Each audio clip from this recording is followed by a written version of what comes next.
When my brother and I were younger, we played a game called Flashlights. Hello, and welcome to the Kroghcast, the show where I talk about whatever I want. My name is DeLaney. Emma's not here right now. Please leave a message after the beep. So, Flashlights was a fairly simple game to play. It involved, of course, a flashlight and a dark room. The goal of the game was to turn the flashlight on and off, trying to catch the other person moving. Sort of a red light, green light scenario. The catch was that you could only have the flashlight on for a few seconds at a time. It made things harder that way. Flashlights could involve any number of kids, but the roles stayed essentially the same.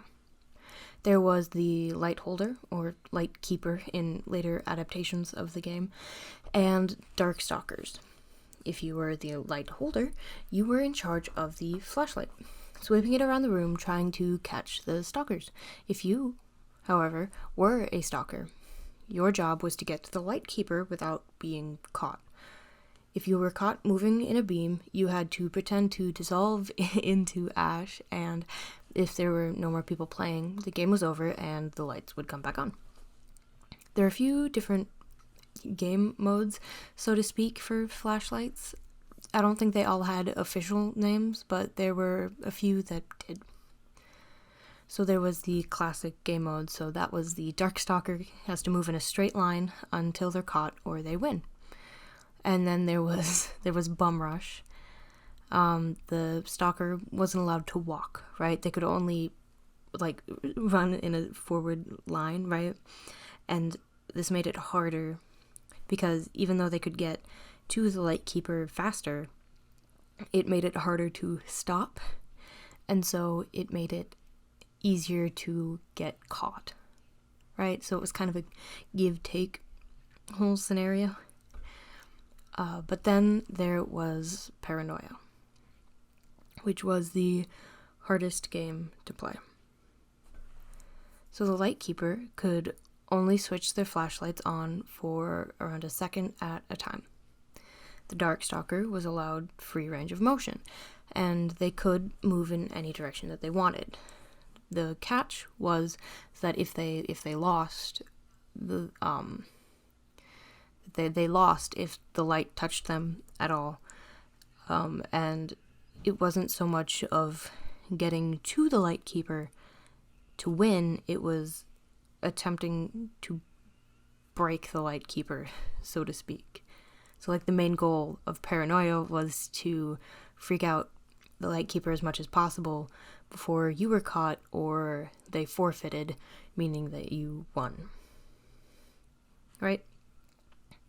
So of course, right, the game could be called off at any minute and the lights would be flipped back on. This was sort of a safety measure, so to speak, put in place after one too many injuries going untreated and unnoticed. We did play flashlights a lot. But of course, there's a reason that I'm sharing the game Flashlights. And of course, there is a reason that we stopped playing. So when my brother and I were younger, our parents were very adamant about us going to church. Our grandmother, being very involved in the inner workings of the Jeebus man, offered to watch us on Sundays after Sunday school so that my parents could do whatever they wanted to do after church on Sundays. This meant that most of our childhood we were given ostensibly free reign of the old church on 10th Street. This in itself wasn't the worst thing that could happen, right? We never burned down a church. We never committed manslaughter, right? Sunday school was held in the basement of the church. The basement was about as finished as they could legally make it without it being an OSHA violation or something. There were carpets, but most of the walls were unpainted concrete bricks. Right, so they were unpainted until my last year of Sunday school, but that doesn't really matter. But sometimes they would give us metal folding chairs to sit on, But other times, if they didn't feel like setting up chairs, they would give us all pillows and little couch cushions to sit on. They would make the excuse of it being like, this is how they sat in Jesus' times. They would sit on cushions on the floor and not on chairs. It's like, that might be. However, I know you're just lazy and don't want to put up chairs. To be fair, I wouldn't either. I would not want to put up, how many, like 25 chairs? 25 kids in Sunday school, really, like 10 of them showed up frequently. Technically, back on track, we technically weren't allowed to go into the basement after Sunday school. And I'm not 100% sure as to why that was. But it might have had something to do with like a book club or Bible study. Or maybe like Sunday school teachers were just setting up other things and didn't need 2 kids running around. But since there weren't any windows in the basement, it could be pitch black, right? So, being the kids that we were, we snuck into the basement to play flashlights quite frequently. This Sunday was a couch cushion day, meaning that the basement was almost completely free from any obstacles to run into in the dark. Or, more accurately, the perfect playing field for a paranoia round of flashlights. It was just my brother and I, so we Rochambeaued for who would be the first Darkstalker. He won. So I got into position in the middle of the basement. He turned off the lights, and the basement was dead silent, except for that weird electricity sound, you know, that those tube lights make even when they're off, that like weird low buzzing sound. Anyway, I pointed the flashlight up in the air and clicked it on and off 3 times. That was the signal that the game had begun. So a commonplace tactic for paranoia was to misdirect the lightkeeper. So throw like your shoe or something else away from you to try to mislead the lightkeeper away from where you were, right? However, I took one side class, so I know. No, but there's some weird monkey brain instinct when you're all alone in a dark, silent room that even though you know that that's not a threat, your weird monkey brain just shoots your body in that direction anyway. So the game had begun. A thump to my left. Turn the flashlight on and off. Nothing. The thunk of footsteps running behind me. I whip around and nothing. My brother had this nasty habit of making me wait. He would make sound for a solid 30 or so seconds and then wait. In a dead silence. He wouldn't move or even seemingly breathe. He was the worst. And so there I was, standing in a pitch black room, waiting for any sign of life or movement. He could have left the room for all I knew, but you know that feeling that you get when you can just feel someone standing behind you? Like you can't see them or even hear them, but you just know. So I whipped around. Nothing. But I felt him behind me still. And it had always made me so mad that he was so much better at hiding than I was. So I whipped around again about as fast as I could with the light still on and nothing. But now I could hear him wheezing behind me. So a little bit of context, my brother had really bad asthma when we were kids, so if he exerted himself too hard, he'd need an inhaler. So I had asked him if he was all right, just to make sure, you know, and I never got an answer. So I assumed he was just trying to freak me out, and I aimed the flashlight at where I thought I had heard the breathing. Nothing. But I could still hear him. Now, I'm not exactly sure what happens next, but the next thing I knew, I was on the ground. Now I'm missing some kind of muscle or ligament on the outside of my knees, which makes them prone to dislocation. All of this is to say that I am no stranger to spontaneously ending up on the ground. This time felt different, though. So usually, after a knee gives out, there's a moment of panic and then just pain. But there was no pain. I had just fallen. Nowadays, I can blame it on the frantic spinning I was doing in a pitch black room, but something in the back of my head still tries to convince me otherwise.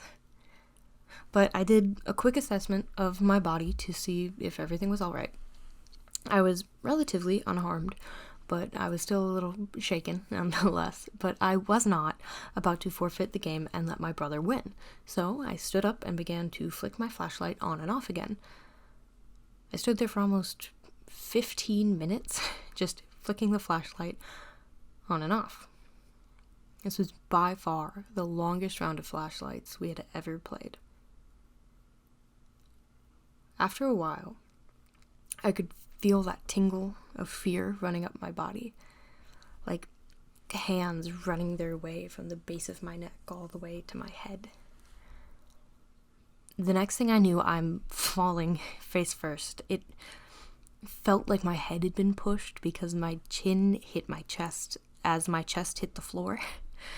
But I did another quick assessment, and again, I was seemingly fine. So I went to stand back up, but I couldn't quite lift my arms. I could get them to move, like wiggle my fingers and stuff, but I could feel them, but I just couldn't lift them, and I tried my legs, and it was the same. Almost like I was being pinned to the ground. And at this point, I was too panicked about what was happening to care about losing. So I told my brother that I needed help and that I wasn't playing anymore.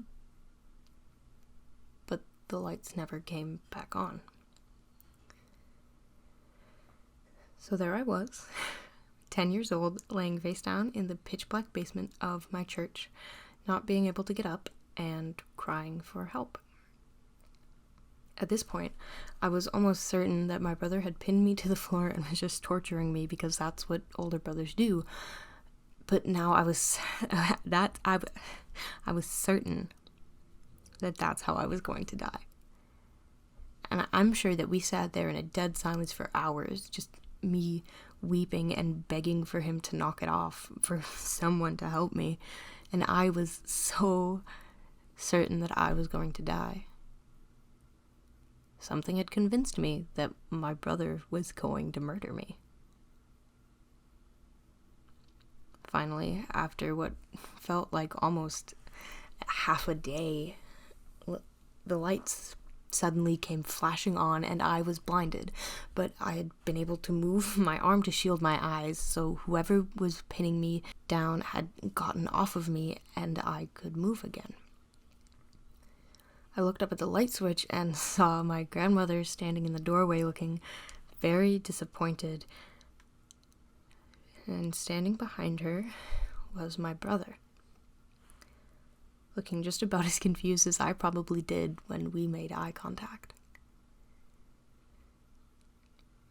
At this point, I remember being too confused and exhausted to really cry anymore, so I just got up off the floor and walked up the stairs. I never played flashlights with him again. And my brother and I didn't ever really talk about it until a few years ago when he randomly brought up the game. He told me that he was always secretly really pissed about how I just decided one day to stop playing when we were younger. He told me that he was always secretly really pissed about how I just decided to stop playing after I ran off when we were playing hide and seek or something when we were younger. I must have looked at him like he was crazy, because he began to explain to me about how when we were younger, we were going to play hide and seek in the congregation hall of the church. And according to him, we played rock, paper, scissors, and I had won, so that means that I was seeking. He told me that he hid under a pew and saw the light of the basement stairwell through the doorway, like opening and closing, and he thought I had gone to the basement to search. He told me that when I didn't come back up after a few minutes, he figured I had given up or something and went to tattle on me to our grandma. And that's when she found me in the basement. Obviously, that's not how I remember it, but I didn't want him to think I was crazy, so I made up some bullshit excuse about not being able to find the light switch and becoming scared of the dark, but I'm not really sure that he bought it.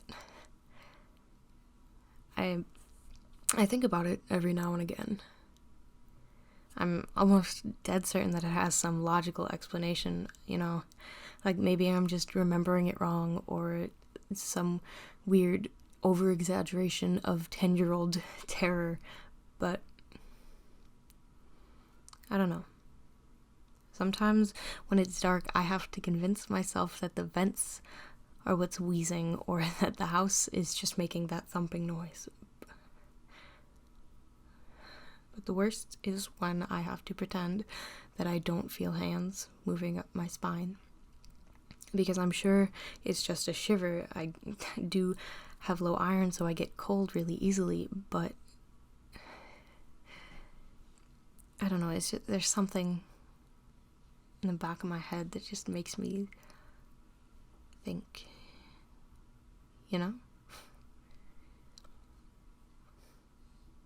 Anyway, thank you for listening to the Kroghcast. Emma will be back from her trip soon, so this may be the last episode before we go back to our regularly scheduled programming. Don't forget to rate and review us on Apple iTunes, or comment and like on our YouTube channel. You can find us on TikTok and Instagram at Of Goths and Goblins, just like that, all one word. I think that's about it. Oh, no, you can email us. That's in the description. Thank you for listening to the cast. This is Krog, signing off.